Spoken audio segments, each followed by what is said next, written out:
So, one of the most valuable habits for climbing uh, has been doing the math on wins and losses.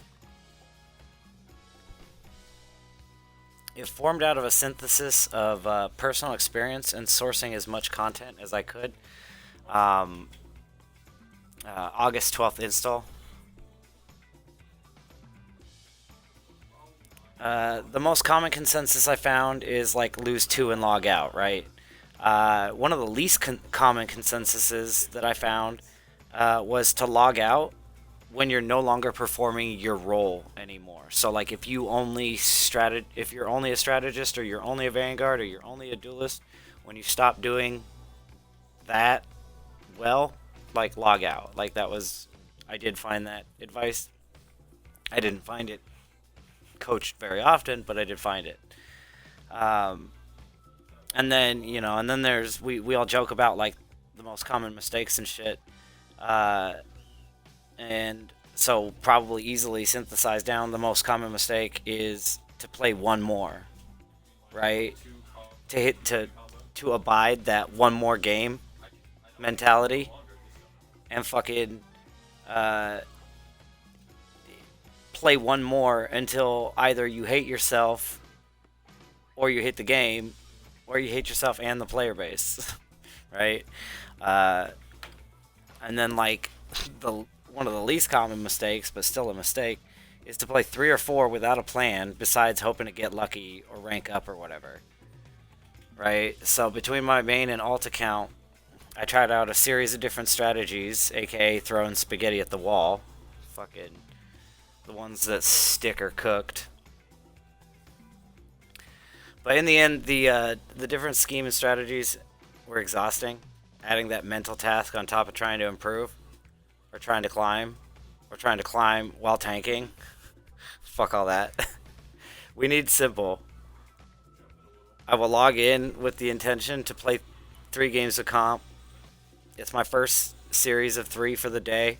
I'll play 2 games of 18 versus 18 as my warm up, and then 3 comp games. Otherwise, if I played a series of 3 earlier, I'll just go straight into comp.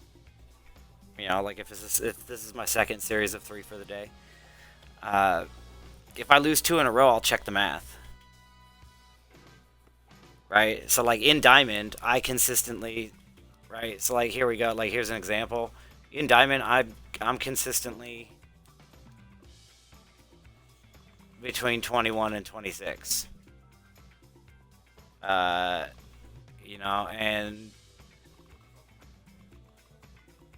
as high as 35 in diamond climbing. And so for the next part that I'm about to talk about, I'm trying to see if my history still has a spot that I'm kind of talking about. Not exactly, but we sort of abided by it the other day, and then today. This was only a plus 19, and it felt really fucking hard fought. So it kind of goes both ways as well. You can see this gap, this 4-hour gap between my first game on the main account today and the other. And that's because I got used to tracking the math.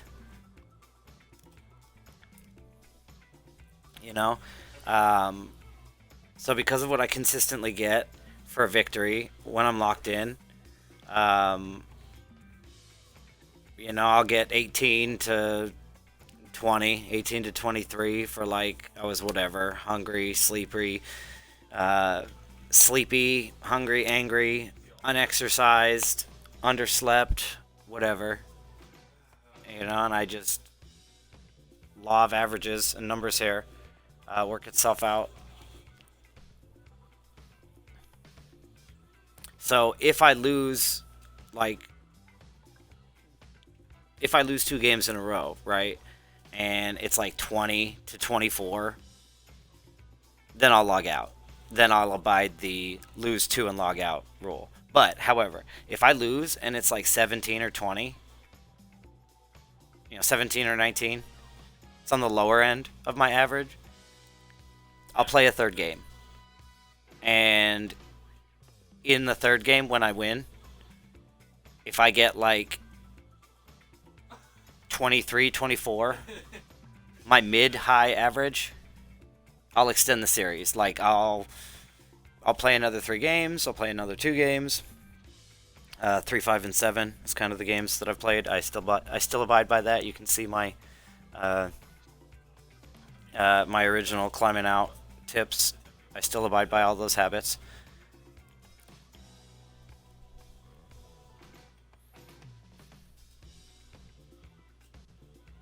By doing that, and that's what I was kind of looking for in my history here. Yeah,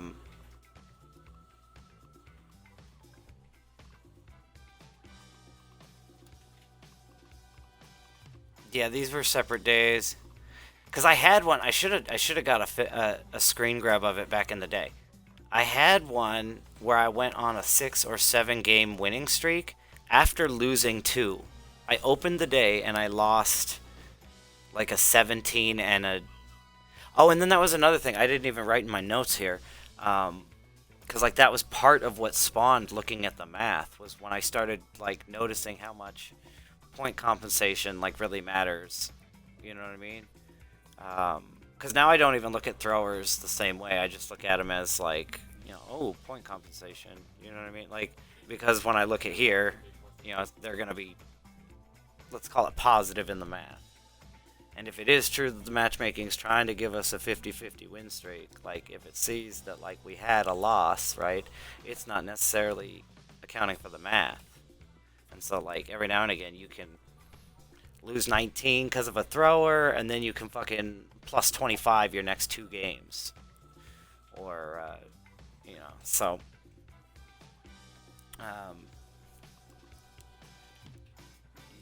You kind of learn to take the temperature of the matchmaking and of yourself, and etc. And you start to, because if you want to climb,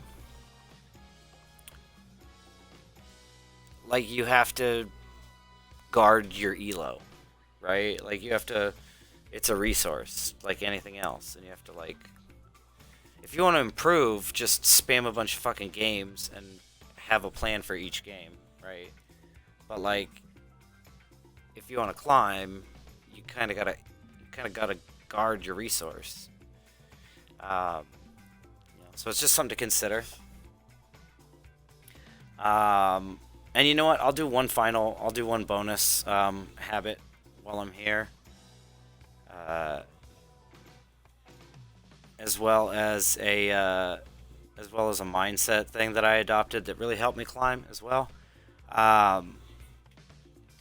Is when you're higher than Gold 1, in addition to like getting used to bans, and definitely in Plat on console, this helped me, especially in Plat on console, because like it was so big, and I only play on a couple servers, and I get on around the same time frames, and there were like dudes I didn't gel with that were like had the same rotation as me. And so by keeping these guys on the avoid list, they were always on my enemy team, and I could stomp the shit out of them anyways. So it was a double, 2 birds, because like, oh, they're dickheads, and I fucking can stomp them. So I just like, but use the thumbs up at the end of a game for like players you actually liked playing with, and the avoid as teammate functions. Which I'll talk about in just a second, but I just want to make a note on the thumbs up.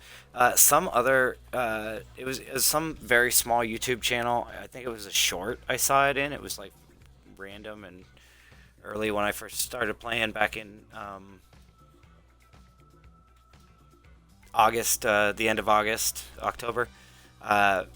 And he was talking about he would like regularly see the people in his later games, even if they were on the enemy team, but he would see the people he just played with and thumbs up in like later matchmaking, and he wasn't sure if there was like anything to it. So like I started testing it, and I also have like seen that consistently, And like, while 1 in 3 games, 1 in 5 games, that you are matched. So this isn't like 1 in 3 games. This is 1 in 3 games of this matchmaking coincidence, we'll call it for now, happening. Um, it will put the person you liked on the enemy team. It just is what it is. But it does consistently start to pair you again with like players you've thumbsed up. And so like, you don't have to do the blanket fucking thumbs across the board thing. Like, that's kind of common when you win like a nail biter. Like, we all kind of do that. Um, but like, on a regular basis, if it was a good tank, like, thumbs up that tank, and like, the matchmaking will kind of.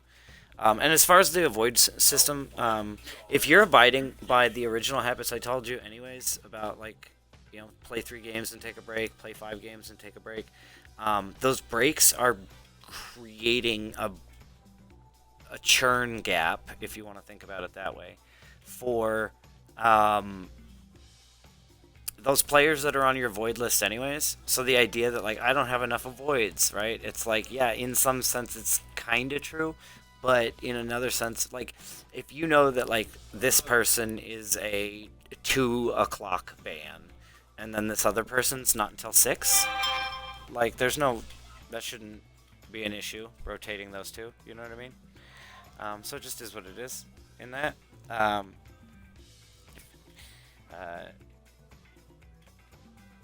You know, the 3 avoids ends up working well when you avoid people in like rotating shifts.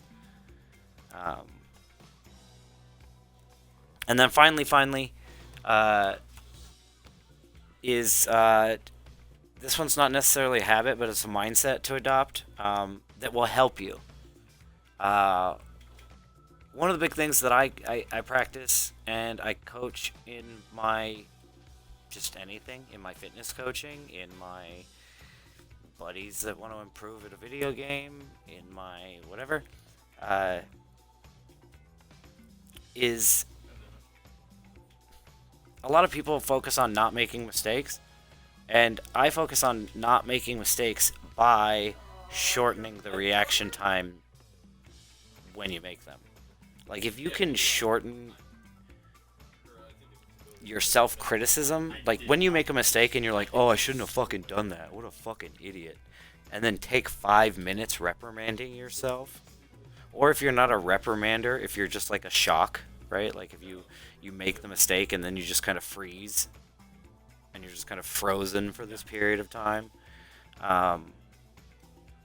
like, that's the thing we should be working on. Fix that stimuli now. Don't focus on being perfect and not ever making mistakes so that you don't feel that way. Focus on making that feeling as short as possible, right? Like, your ability to recuperate, right? So part of that comes like the shock of like getting into a new rank, into a new peak rank, and then immediately fucking yo-yoing out, right?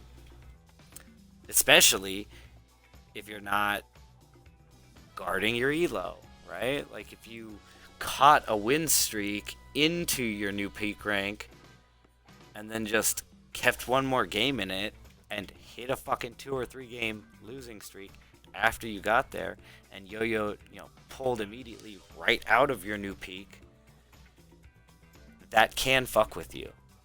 That can make you think like, oh, maybe I don't deserve this rank. That can make you think like, oh, I'm not ready yet. I got more to learn. That can make it can impede your progress.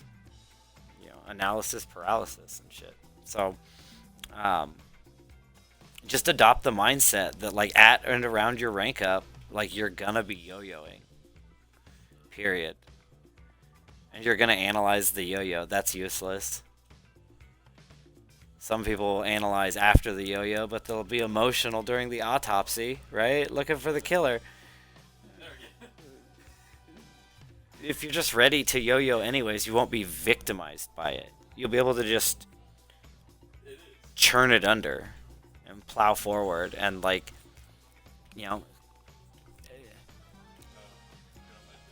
I was getting to a place with my Grandmaster pursuit where, like, I knew it was inevitable. Because, like, last night's stream, when we had fucking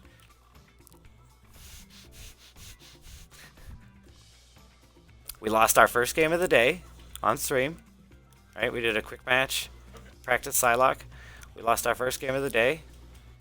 And then we hit fucking 5 in a row. And on stream. And had a fucking, Grandmaster rank up game. And then, like, that we didn't win. Like, if I wanted to stay on for much longer, like, we'd watch these VODs back. Because, like, both of these games were so fucking stupid, dude.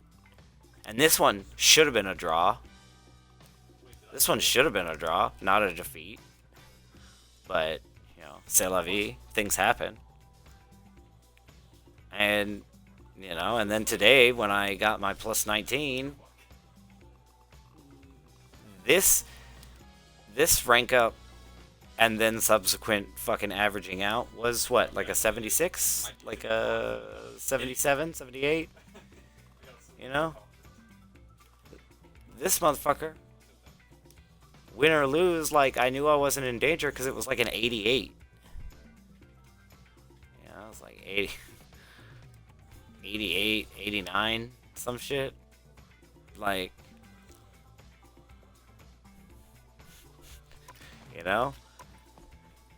And then I've got an overall positive win rate, so, like, it was only a matter of time mathematically. And with that understanding that, like, I was in range to rank up here, but I was, like, in range to rank up and, like, also not stress it if I lost it here also. You know what I mean? Like, under the old mindset of, like, elo scarcity and fear of the yo-yo and etc. Like, our ranked anxiety would have prevented us from playing well. It would have, whatever. Our mindset can get in our way.